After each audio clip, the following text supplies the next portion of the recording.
Good morning. This is Gaming Perspectives with Saul and Jolene. And today we're talking about, Saul says, limiting players' options. Yes. So a lot of this happens in D&D, but it has happened in other games. I remember running D&D a long time ago, and I would always say, no assassins, no evil characters. Well, no evil characters would take care of assassin, because assassin is naturally an evil character because he's killing for money. But yes, so I would not let players be evil or playing assassins. And back then, I was playing with a bunch of teenage guys. I was a teenager myself. And I don't really remember why, but in the back of my head... I can tell you why. It should be easy. Okay. You may not need to remember. I believe his name is Felipe. Oh, that's probably why. You're right. He was the first, our first GM, me and my friends. Like I say, we've always mentioned he's an Eagle Scout. He became an Eagle Scout. So he would not allow us to be evil. And I never had the inclination to be evil. And none of my friends in my group that we played constantly, I don't think anybody wanted to be evil. We would usually be chaotic good, lawful good, neutral good. Mike would like to be neutral good. I don't know why. Whatever. And, he was because he wanted to be a thief. No, he was a druid. Oh. Druid had to be neutral. Ah. I think that's the reason why he was always neutral, good, but never evil. And I never ran into somebody who played evil characters until we played in the staff campaign. I mentioned the staff campaign in a different episode. And there was this guy called Stan, and Stan played. You've talked about Stan before. Yeah, the evil dwarf dude. Yeah. Yeah, so I thought it was odd. And other than that, I never ran into somebody that wanted to play an evil character. Until I was running for the kids, my son, his two friends, our friends' kids, actually, and the older one, and I don't remember how old he was. He was probably 13. 12 or 13, 13, and he wanted to play an evil character. I said, sorry, you can't be an evil character. And he said, why? I go, well, because... He was crushed. He was crushed. And I said, well, because you have a 9 and an 8-year-old son. I have an 8-year-old son, and your brother is same age, and I don't want them. That's not the kind of game I want to run. I don't want to have evil characters in the same game with them as player characters. And he kind of was upset, and he changed his character alignment. Now, honestly, if he was playing an evil character not in name, but like let's say he was playing neutral and decided to play a little evil, I probably wouldn't be able to tell unless he was doing some vastly evil stuff, but he never did. So like I said, I don't think I would have noticed if he thought he was touching on evil, like doing things that he thought were evil. I couldn't tell, but I never ran a game as a GM with evil players, evil characters.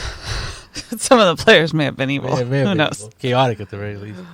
So lately, I ran across this, read an article, and I talked to somebody who was talking about how in a Middle Earth game, he didn't like people playing elves. Well, you're not the only one. Before you get into that, You're not the only one who limits the character options. And I never really thought about this because I would never think about playing an evil character because it's not in my nature, I guess. But I've heard horror stories, and all the horror stories I've heard are stem from teenage boys playing whatever they want when they roll up their character, right? And they go with if I want to be evil, chaotic evil, then that's what they're going to play.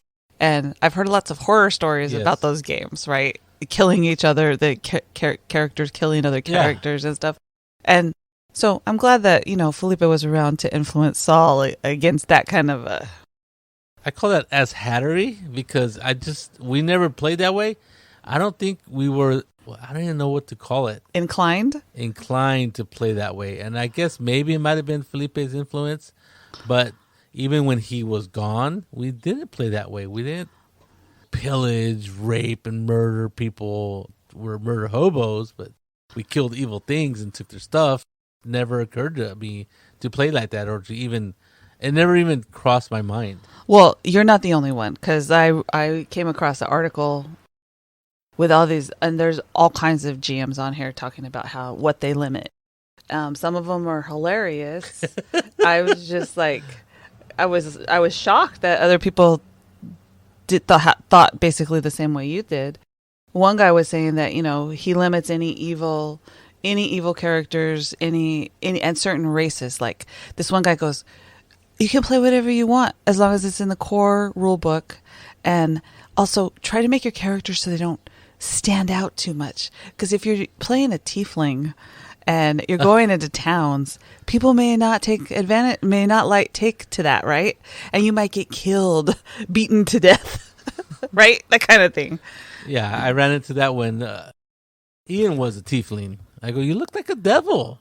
And I'm like, people may not like that. And he goes, well, my charisma is 17. I go, 2 other tieflings.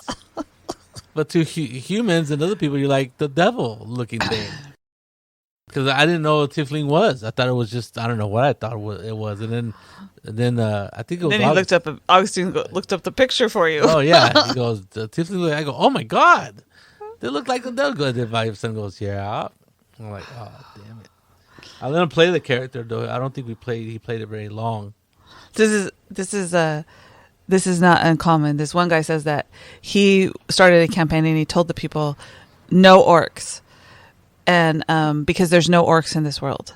And then one of his player characters didn't get that memo, and he came to the first game, and he had created this half orc, and he was very upset that he had said, he goes, what do you mean? I spent all this time on this character. I really want to play him. And so the GM goes, okay. And I'm like, oh, well, why set limits if you're doing it? He goes, I thought it was better for the player to be happy than It wasn't worth the fight. It wasn't worth it. And other people said, I don't want any of these things in here. The fantasy stories that we grew up with are good versus evil. Oh, and that's exactly the way it should be. Well, what's funny is that Felipe has read a lot of books, fantasy books, even when he was a young guy, and he read Conan, and Conan isn't really a good versus evil thing, but he loves freaking Conan.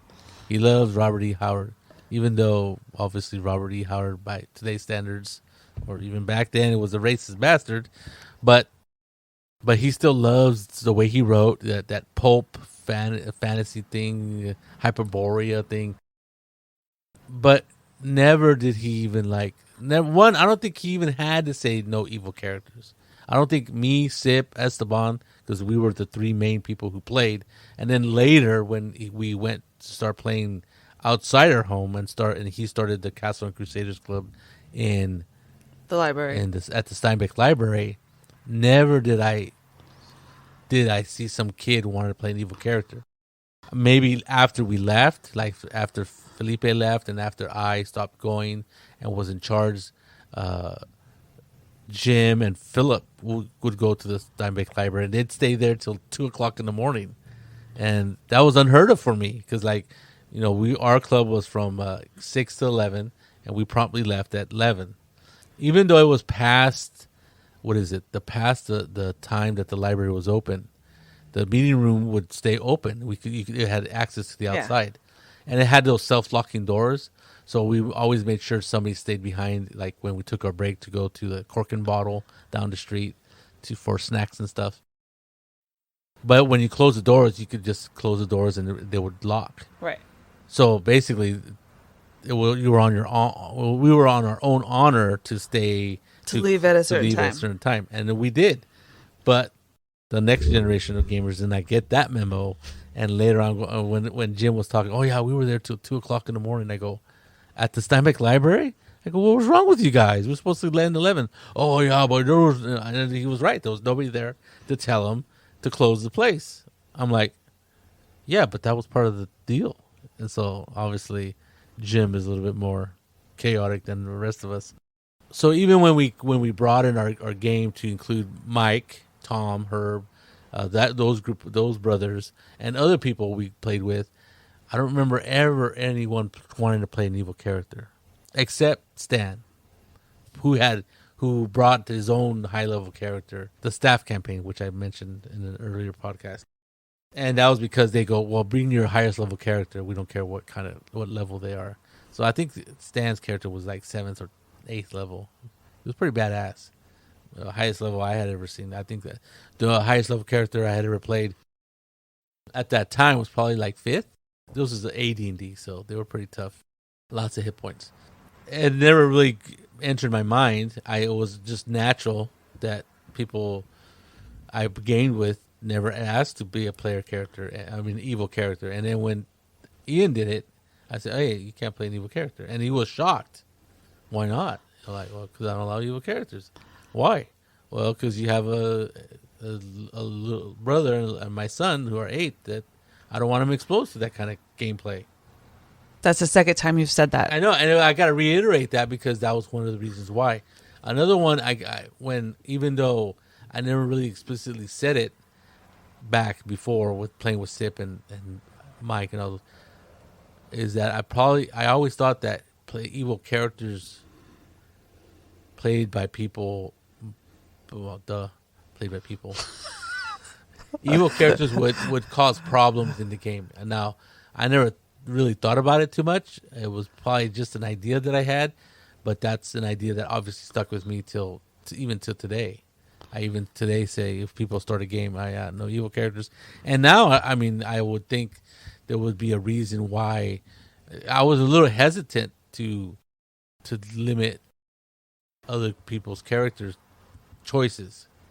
Like Ian, when he wanted to be a tiefling, like I didn't really know what a tiefling was, and then when I go, man, why do you want to be this devil dude? I still don't understand why you would want to play a character like that. Because it looked cool. Yeah, but and then he didn't understand why it would cause problems. I'm like, really? Maybe he just really wanted to play it. Well, you're not the only one with that, because people literally say if you are going to look like people are going to attack you when we get to a village, you can't play that character. Well, you can play it, but I mean, do you really want to stay out in the woods and hiding while the other players go to town and sleep in beds and you got to sleep in the forest? I mean, literally, that's what. And I kind of did that with Steve's character, because Steve's first character that I ran back in 2001 was a half-orc monk, and I thought it'd be an interesting dichotomy, because to be a monk you have to be lawful, and since he couldn't be lawful evil because there was a paladin in the group, he didn't really and I still don't understand lawful neutral. He decided to be lawful good, and I thought it was an interesting, what is it, dichotomy, whatever you want to call it, is that here's an half orc who orcs are supposedly chaotic evil. Now this is 3.0.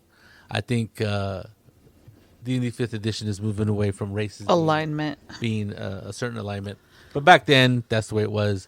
And I thought it was interesting that here's a half orc going against his nature of being chaotic evil and ratcheting it down to lawful good, which is I think it's a very hard alignment to play. So I thought that would be interesting, and I connected him to Dawn's character because he's lawful good, and here's this lawful good paladin who will show him the ropes and keep him on the straight and narrow. Though honestly, I didn't really keep an eye on him, and neither did the dwarven paladin. And Steve played his character very chaotically, and I let it slide like I usually do. A lot of things slide, so that does happen. But now it's like, do I really want to limit on people's characters? And I probably wouldn't as much. Like I wouldn't put up a fight. But if, like you said, if you're going to play a certain weird character, there's going to be consequences to that choice.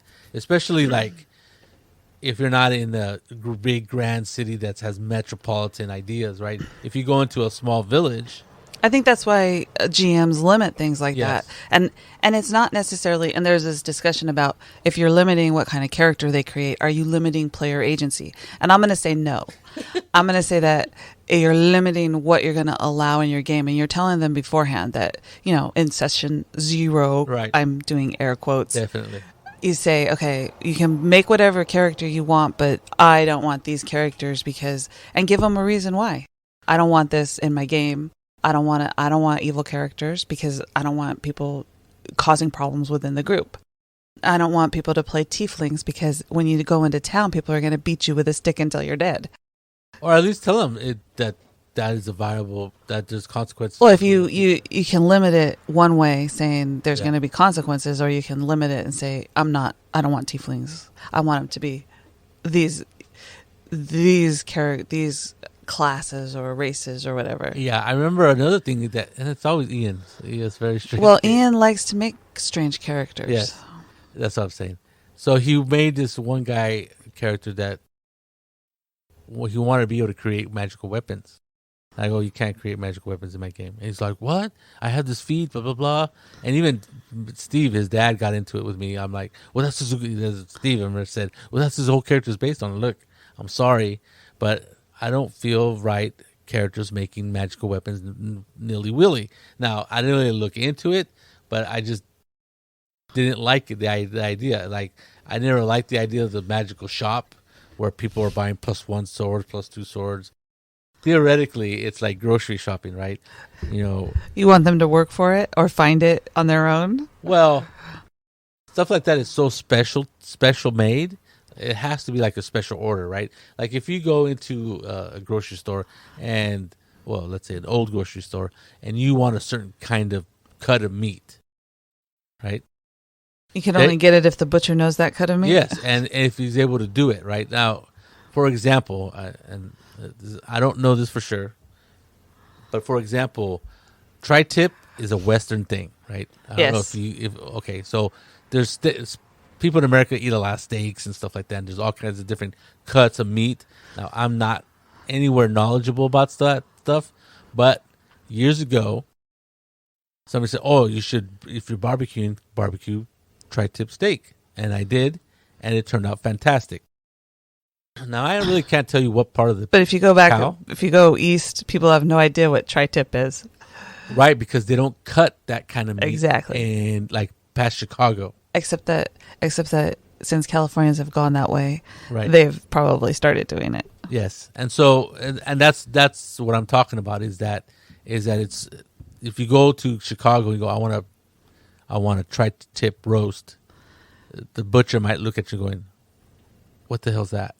And if he does know what it is, he's going to have to specialty cut it because it's not going to be on the counter, right? The counter is going to have ribeye steaks, London roast, stuff that's really popular, but that is not going to be on the counter. So you're going to have to special order it. So, okay, and then he'll cut it for you that way.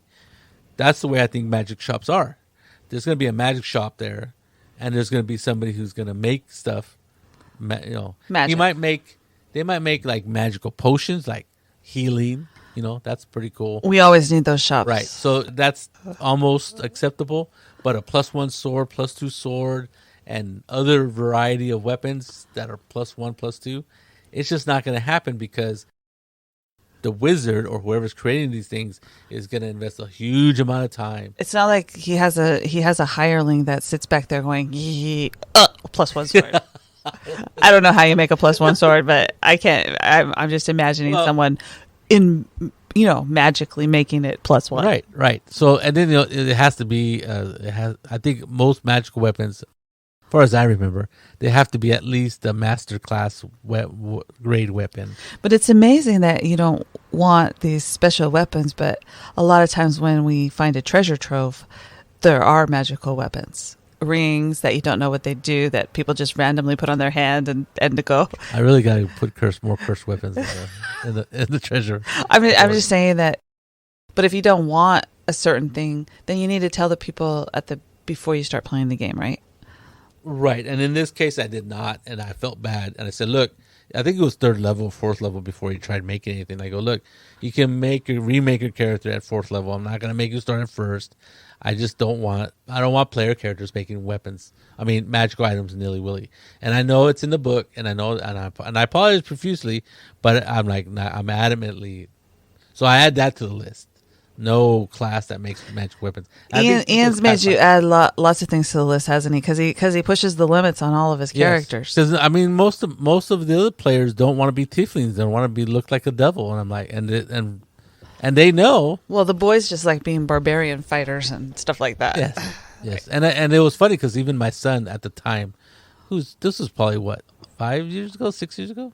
At least, right? So he was 12, and he goes, well, of course somebody's not going to like him, because at one point they were running from something, and he had to convince they were in a tunnel or something, I forget, in a mine, and he was trying to convince the villagers to go with his idea, to follow him. Oh, yes. Right? And so I'm like, yeah, they're not going to follow you. He goes, I'm going to roll my, my charisma. Yeah, my persuasion. Yeah. And he rolled really good. I go, not really good, but he rolled like a 17 or something. I go, yeah, but you got like a -5 modifier because you look like the freaking devil or a devil. But my charisma is 17 or whatever. I go, yeah, to other tieflings, you're freaking handsome. But to regular people, just scared the crap out of you. And he didn't quite get that, and he didn't like that because he wanted to be this persuasive character. And I go, you're persuasive with. Well, he's learning right as he goes, yeah. right? Yeah, because he was a teenager at the time. Yeah, I understand. And his dad would have been perfectly fine with that. The tiefling can convince people to follow him. Yes. Like the Pied Piper. Into a mine. Into a mine. They call it a mine. There was a little frustration there, and I think I wouldn't limit anybody to anything except for evil characters. But I would say, well, look, if you're gonna make something that's really odd, like a really odd kind of character class, please talk to me first. And that's something that probably should happen anyway, like in a session 0. But sometimes it's hard to get everybody together. So at the very least, you got to set up a protocol where, like, please run things through me first as a GM, and avoid those kind of situations. Or, like you say, some people already have it, like no half orcs, no tieflings, no rabbit people, no cat people. I just want humans, elves, dwarves, gnomes. The funny thing is that when you play D&D a lot, it's you're walking into these situations where you're the heroes, right? Supposedly, but you're walking into a town and you got these half orcs and tieflings with you, and supposedly people are supposed to just go, okay, yeah, no problem. Which would be fine if you were going into Cizeo or Waterdeep or somewhere like that. But Saul has us out in the middle of freaking nowhere. You go to Edmund's Field and you come in like looking like a half orc.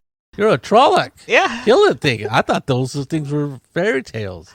So I think there's a lack of, there's a lack of perspective. Well, I guess it also kind of depends on, and it may have changed because there's lots more superhero movies. But in Lord of the Rings, I mean, the movies I'm talking about, the dwarf and the elf, people knew what they were, right? Right. But even in the Lord of the Rings, people didn't believe. I mean, in the Shire, did they believe there were orcs? I don't think so. I don't think so. It was kind of like, and that's what I like about that set of books. And then I'm in the midst of rereading Robert Jordan's The Wheel of Time, and they live in this little village called Edmund's Field, the main characters at the beginning, and they don't believe in these monsters, or let's just call them orcs. They're more like fairy tales that are told to scare kids. Scare kids, and everything is a fairy tale that they don't have a lot of exposure to because they haven't had that exposure for. Because they're they live in the middle of nowhere, right? So, and that sometimes as characters that you play, you're not sent, but you're adventuring, and sometimes you come to these tiny little villages that are a homogeneous population, and they've never seen a magic user, right? So if you're wearing your wizard robes, then you're like, and then you toss fire out of your hands, like, wow, you should kill that guy. You could cause a fire, burn down our haystacks. So I think it's interesting way of playing. I don't really like it. I'm one of those GMs that doesn't like limiting people in my own brain. That's the way I think. But the fact that I do have these limits kind of counters that. But I think it counters them for a good reason.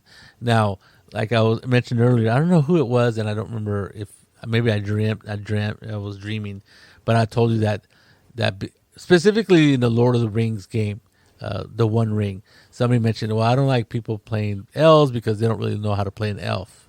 because they're so bizarre. Which to a D&D player goes, what are you talking about? Right. But I sort of understand. No, I see. I don't agree with that premise in any way, shape, or form. That's ridiculous. I've been reading about elves since I was like 8, so I'm pretty sure I can. Maybe I'm not as aloof as an elf, but I understand what that means. Yeah, no, I kind of understand what the person was talking about, but at the very least, I think people can try. That's what. And if an elf is out adventuring with a dwarf and some hobbits, he's probably a more gregarious elf than others and might not come across as so aloof. That's true. Though, he kind of was. Anyway, other things that people say no to, right? Well, it totally depends on the game, right? Right. Oh, yeah. I know we talk a lot about D&D, but this can happen in other games. Like I mentioned, the One Ring. Well, there's also like Seventh Seas. Somebody said they don't allow sorcery. They don't allow a certain race. Or if you're playing a white wolf, this one guy says, I don't allow certain tribes or traditions are off limits, because that way it limits what you have to be able to know and allow the players to be able to do, right? Right. Now, we've talked about White Wolf games in other episodes, and I talked about when we played Werewolf, me and my brother, and we were from a certain clan. I think they call them in, and they're like, and other players are going, "Oh, you're a whatever." I know Toreador is not it. That's a vampire clan or family, whatever. He doesn't know White Wolf enough to give you the correct thing. The correct, but the other players who had played a lot of Werewolf, they were like, "Oh." And they knew what you could do. We were gurus or something like that. They knew what you could do, and they knew all the and different they knew things. our supposedly they have a certain temperament, or I don't know. I think guru was that the? I don't know, babe. Something like that.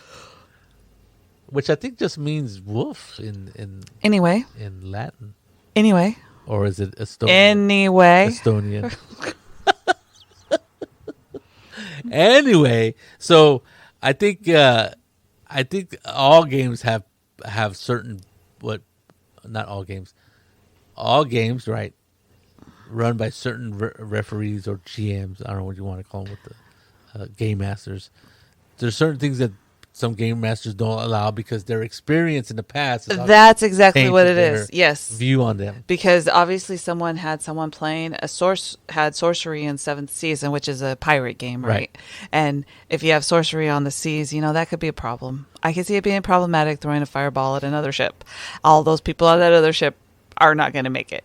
Right. And I think a lot of it has to do with maybe he just wanted to run a straight fantasy, not a fantasy, but a more realistic Seven Seas game, even though it does have that magical element. For the most part, it's a straightforward Three Musketeers kind of not Three Musketeers. What's the other?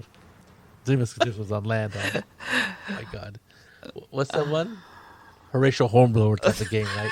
I knew you were going for Master or Commander. Anyway, I think that what you're trying to say is that when you're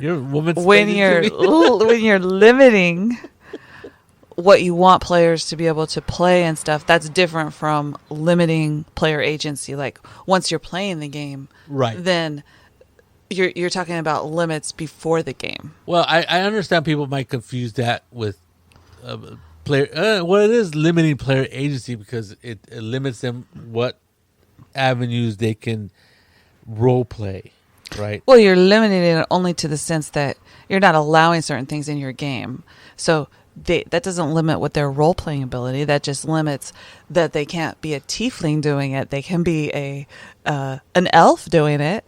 Yeah, no, I totally agree with you. But some people are going to argue, well, you're limiting my role play experience because I really want to explore that part. And that's why every GM is going to go, okay, fine.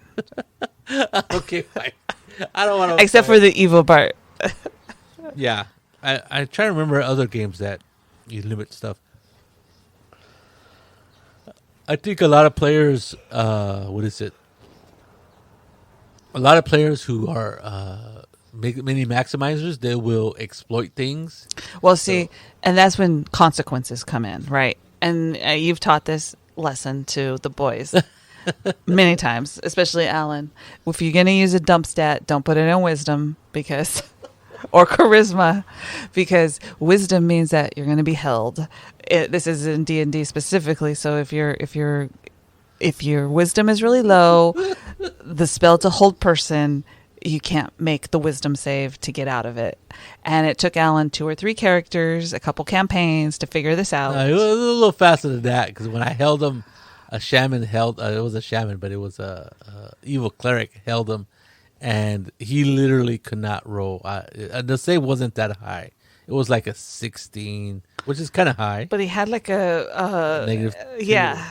Right to a saving throw, and I'm like, and he was on the verge of tears because he couldn't make the roll and save people's lives, and they were losing and they were getting fumbled because he was like their best. Which I think was what really upset him, was that he was a really good fighter, right? He couldn't do anything, and the rest of us were falling down.